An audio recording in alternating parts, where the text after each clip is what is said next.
رعد در آفتاب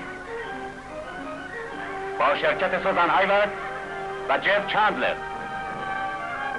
یک آشوبگر تناز از کوهستان‌های پیرنه و یک جوان حادثه جو که از هیچ چیز روگردان نیست، ولی مثل این از دست این دختر جان سالم در نمیبره. بی انصافه. معابر ناهموار بین میسوری و کالیفرنیا و 1001 خطر دیگر هر آنها را تهدید میکرد. چی میخوای؟ خودت بهتر میدونی چی میخوام، اونم به دست میارم. هیچ کس هم نمیتونه جلو منو بگیره، میفهمی؟ اشتباه میکنی بنت. ژاک برژرک یک جنگجوی کوهستانی که با روش مخصوصی با رقیب خود میجنگد. ماجرایی که دشتها را با آتش خون میکشد و آنها را تا سرمنزل مرگ میبرد.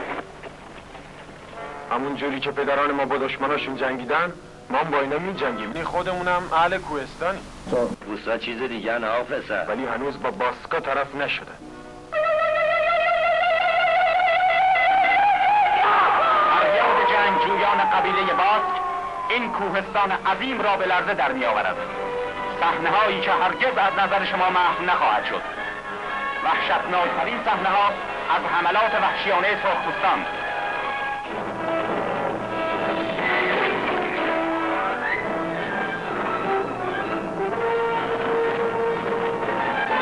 رعد در آفتاب.